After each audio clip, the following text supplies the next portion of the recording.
Hey guys, welcome back to Operation Arsenal. We have just smashed Bournemouth 4-0 at the Vitality Stadium, and I'm so happy about this performance. There's so many positives, but as always, I'm going to start off with the opposition. Bournemouth, Oh, it's going to be tricky for them, isn't it? Honestly, right, you look at their team and you think there's some very good individual players in there. They can probably, on their day, win a good few games. I just think, honestly, throughout the 38-game season, it's going to be a real struggle. I think part of the problem, at least from what I've seen today, is defensively, they do look like they're a little bit, well, how do I put it? Arsenal exposed them quite heavily, especially down the wings. Kirkez at left-back, very young player, promising player for sure. Raw talent. And I think at this level, when you're a club that are flirting with relegation by default almost, it is risky, especially coming up against someone like Saka, who is exposing defenders week in, week out.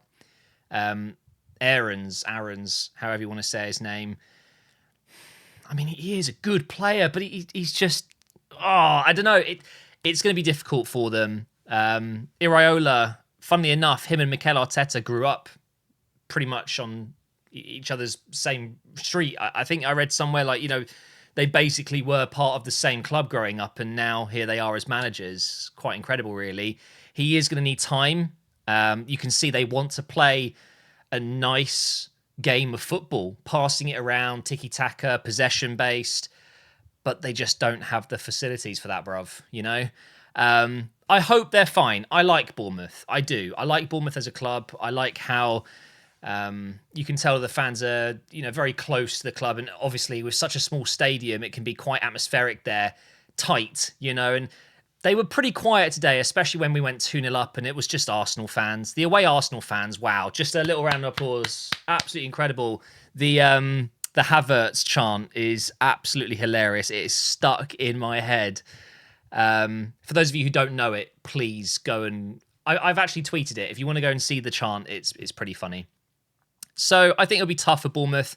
And as you can see in the table, they are in the relegation zone already after 7 games, minus 10 points, 10 goal difference, minus 10 goal difference and 3 points. So moving on to Arsenal. Wow. Honestly, the only player that didn't get a 7 or more on FOTMob is Saliba, and he was still insanely good today. It was a good performance from everyone. Let's start from the back because Raya got the go-ahead again. I think he's our number 1 goalkeeper. And look, I'm a big fan of Ramsdale. I've really appreciated Ramsdale since he's come into the club. But I have always had that slight uncomfortable feeling at times. He is prone to making mistakes.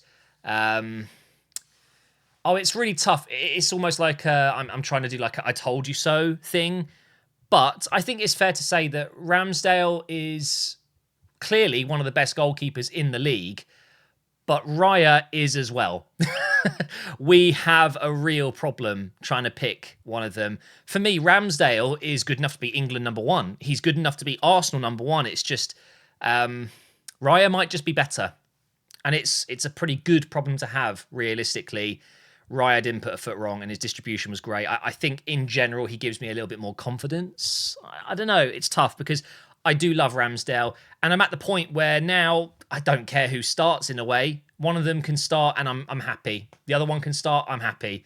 So it's an interesting time right now because I can't remember the last time seeing a club have 2 genuinely incredible goalkeepers, let alone my own club. Zinchenko, fantastic performance again from him. The way he builds into midfield as usual, in and around the edge of the box as well. The triangle plays he had with Jesus and Havertz and Ødegaard, just beautiful. Gabriel and Saliba, again, just flawless. Just away from home, they're a different beast. They really are. And Ben White, what a game from him. The goal as well, a towering header. Really nice to see Benny Blanco get on the score sheet. He deserves more goals. He always contributes to the team, and he might not always get the assist. But the amount of pre-assists, the pass before the pass, very, very impressive player. And I love him. I love Ben White. I just love how cool and relaxed he is. He doesn't even like football. He said it many times. He barely watches it. He goes home and he walks his dog. He just turns up, plays like that, and goes home. Love that. Martin Ødegaard, goal and an assist from the captain. I loved that he gave the other penalty to Havertz to get his first goal. He is now officially 108. He was 007, Agent 007, which no one likes to see. I wish he could have got a goal a bit earlier, but it's fine. He did well in pre-season, I thought, and I think that goal is going to really help him. Although what I will say, oh, it made me laugh a little bit. Who remembers when Vicstar scored at the Sidemen charity match? Yeah, all of the players celebrating around Havertz, it reminded me of that. It was like, how do I say it without being disrespectful? It's like, oh, you scored, Declan Rice, I just don't know what to say about this man anymore. He has single-handedly changed the dynamics of our midfield. I absolutely love Declan Rice. I could do a whole video just reviewing that game. The way he glides with the ball, the way he breaks up the play, the way he finds a pass, the way he's got an eye for a shot. He has everything. Partey isn't even being missed. Do you know how insane that is? Partey has been one of our most important players for seasons now. And it almost feels like Rice has just come in and gone, you don't really need him now, guys. I'm here. Saka coming off was definitely a bad thing. He has been risked today for sure. Hopefully he's okay. We will need him. I mean, I feel like we could rest him against Lens on Tuesday when we go to France, but Man City on the weekend after that. Yeah, interesting. Got a goal, of course, a headed goal. Not very often you say that about Saka. And Nketiah was fine. He made a good few runs, won a penalty. He's a good player to have. I wish he would score. Just score more. And Jesus probably should have scored as well. But overall, really good performance. I really, really appreciated the Smith Rowe cameo. I think he should start in France. I really do. Fabio Vieira as well. I would like to see him start. Nelson, Tomiyasu, Jorginho all did very well as well. So here are the stats. We've obviously dominated the game today. It wasn't just possession-based. The amount of chances we had, big chances as well. We've got 6 here according to FOTMob. But just a fantastic result. It's not easy going away to Bournemouth. It actually isn't. And we've done that at least 2 seasons in a row now off the top of my head where we've just dominated them. And that, of course, moves us to within 1 point of Man City because they lost to Wolves. It's a miracle. Thank you so much, Wolves. They've gone up to 13th. If Liverpool beat Tottenham, they go top. Wow. Interesting. And Brighton getting smashed today, that was a surprise for sure, seeing Villa go into the top 4. Let me show you guys the results. So 6-1 to Villa, unbelievable. Luton have got their first win against Everton. That's really poor from Everton. Honestly, I know it's maybe a bit disrespectful, but Luton are not. I personally don't think any team should be playing against Luton at home and losing. Simple as that. Every single team in the Premier League should be beating Luton at home. I don't mean it to be disrespectful, but that's just the level they're at, in my opinion. Crystal Palace beating United. Not even surprised. Newcastle 2-0 winners. West Ham 2-0 winners. And there is Wolves beating Man City. And we've got Tottenham and Liverpool up next. Oh, it's beautiful.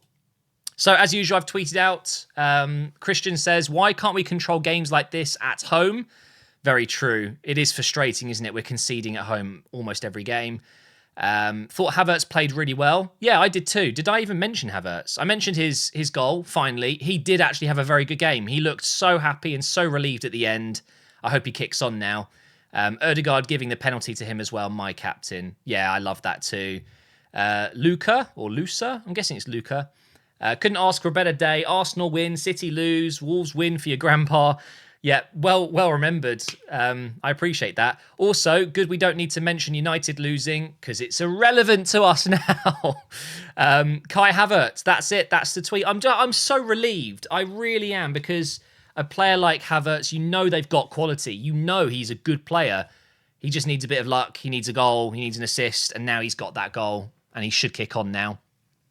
AFC KY11 says it's nice to see Havertz score. Solid performance from all. And Smith Rowe played well after coming on. Thanks for using the hashtag as well. Please do use hashtag Operation Arsenal, guys. It makes it actually easier to find these tweets sometimes if I haven't found enough that I want to use. And also, it's cool seeing it in my mentions, just Operation Arsenal. This is my series. This is my show. I've been doing it for so long.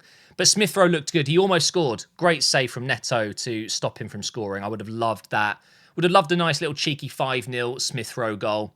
And then finally, Martin says, he was insane. Only down from this game, or downside, I guess he means, is Saka's injury. He should have been off by half-time, maybe after 3-0. See, this is mismanagement, in my opinion. I feel like with Saka being at risk, we all know he had a slight knock during the week and potentially was going to miss today's game. I think, fine, start him. If he's ready to start, that's great. But as soon as we make it 3-0 or even 2-0, I would argue, he should have come off. Half-time minimum. I don't think it was worth risking, and the risk hasn't paid off. Potentially he could be out. I mean, who knows?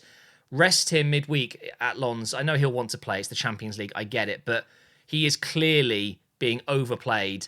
And we don't have another Saka. We don't have someone as good as he is to play down that right side. So, yeah, I'd like to see either Vieira start down that right side during the week, or maybe Nelson, and then have Smith Rowe on the left side or something like that, and just give Saka a rest.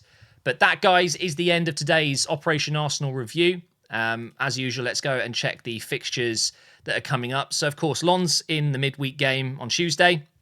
Win that, and, you know, we're already looking pretty peachy in the Champions League. And then it's some really tough games. City at home, although they've just lost to Wolves. Oof, that could be interesting. Chelsea at Stamford Bridge. I mean, we should win that. Sevilla away, Sheffield United at home, and then West Ham and Newcastle away. The West Ham game, of course, the EFL Cup fixture that we've got after winning in that. So, yeah, getting past Brentford, and then we just get West Ham. No home game for us, Manchester United. So thank you for watching, guys. As usual, I'd really appreciate a like on the video if you enjoy these Operation Arsenal reviews. They don't get nearly as much interaction and as many views as my normal kind of career mode content. I totally get that. But I love this club and I love making these videos, so I'm always going to. Thanks for watching, guys, and I will see you on Tuesday night for another Champions League game.